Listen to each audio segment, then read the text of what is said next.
Iceland lies on top of the North Atlantic oceanic ridge, where the Earth's surface plates are parting at an average rate of 2 centimeters a year. That is, 20 kilometers over the space of 1 million years.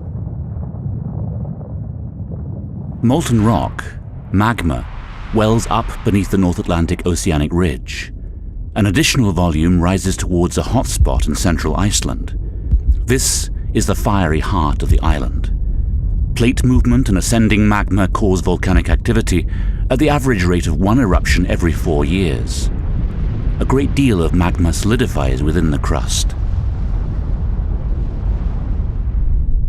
An active volcanic zone covers 1/4 of Iceland. There the crust splits open within 30 individual fissure swarms. Each swarm contains many volcanic fissures, open cracks and faults, and most also hold a large, centrally placed volcano, a volcanic center like Hekla and Grímsvötn. The individual fissure swarms are termed volcanic systems. Low temperature areas occur outside the active volcanic zone, producing hot water, not steam. Southwestern Iceland contains 4 volcanic systems. Volcanic eruptions have often occurred there since the time of the settlement of Iceland, and especially in the 12th and 13th centuries.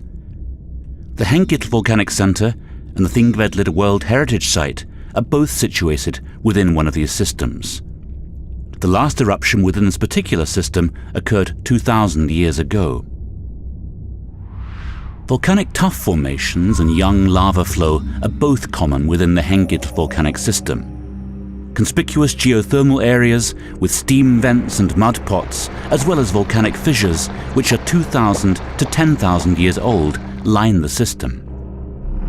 The geothermal areas in the Hengil volcanic system are high-temperature areas created by volcanic activity and magma intrusions into the crust.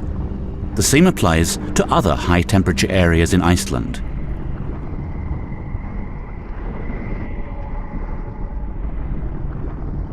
Bedrock surveys have revealed what lies underneath the Hengil central volcano and its vicinity. The bedrock is mainly composed of lava flows and glassy tuff, which is an eruptive rock dating from the Ice Age.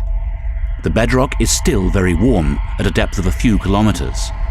Lower down, it grades into magma, which is probably contained within magma chambers.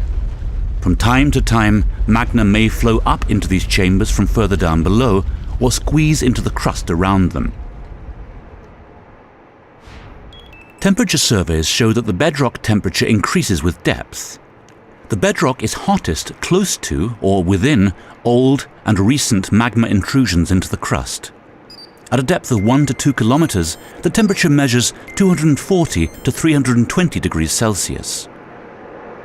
But how do geothermal areas with hot springs, colorful chemical deposits, various clays, and warm effluent water come about? Most geothermal areas appear where bedrock cracks and fissures allow hot water or steam to ascend to the Earth's surface. The water and the steam are acidic and transform rocks into clays. Solidifying magma warms the bedrock beneath the Hengil high-temperature areas.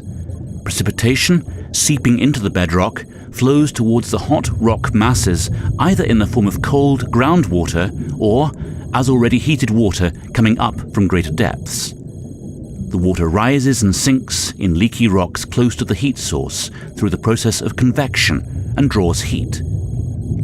Some of the geothermal fluids surface through channels and fissures, forming a geothermal area.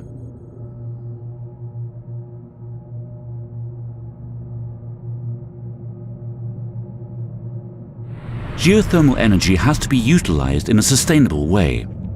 We have to care for our resources and conduct energy production with great responsibility. To do this, you must construct a physical, mathematical model of the harnessed area, compose a utilization forecast founded on surveys and monitoring, place the boreholes and wells correctly, and not over-exploit the geothermal reservoir. But geothermal energy is not just restricted to Iceland. Across the world, wherever tectonic plates meet, energy can be harnessed by using the same methods that Reykjavik Energy has become an expert in, as a means of generating green energy. Reykjavik Energy's experience and expertise in the field of geothermal energy can make it an example to nations all around the world. High-temperature fields, therefore, represent an unlimited, self-sustaining resource for a clean, living Earth.